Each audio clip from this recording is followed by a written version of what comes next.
Bonjour, je me présente, Dr Amélie Seida, psychologue, et je suis co-autrice du livre Les attaques de panique, que faire pour déjouer les montées d'anxiété, qui viennent tout juste de paraître aux éditions Midi 30. Dans la présente capsule, on va justement s'intéresser à ce qu'on peut faire pour déjouer les montées d'anxiété. Retenez bien le mot déjouer parce que justement, la manière dont on va répondre à notre attaque de panique va avoir un impact direct sur la durée et l'intensité de l'inconfort.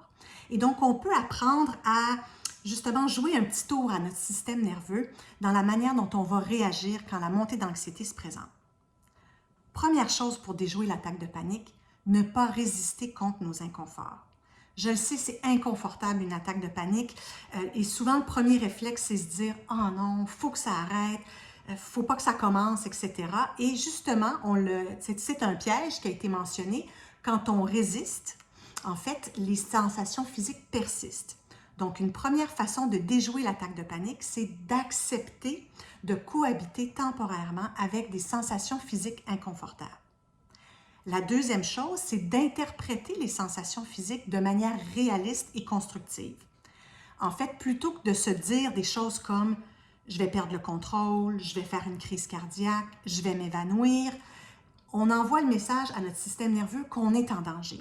Alors, pour déjouer notre système nerveux, on va plutôt répondre avec des phrases qui pourraient ressembler comme, par exemple, « c'est inconfortable, mais c'est pas dangereux ». Je ressens une pression thoracique, mais c'est musculaire, je ne suis pas en danger. Je me sens par exemple la tête légère, c'est parce que je respire trop rapidement, je vais simplement ralentir ma respiration. Ça, c'est des exemples. Et justement, dans notre livre, on a tout un chapitre qui prend le temps de démystifier la panique en reprenant chacune des sensations physiques qu'on peut ressentir dans une attaque de panique et justement, quoi faire pour déjouer les montées d'anxiété.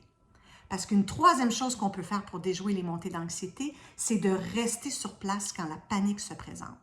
Je le sais, encore une fois, le réflexe premier souvent, c'est de fuir les situations quand on ne se sent pas bien, de vouloir quitter les lieux le plus rapidement possible.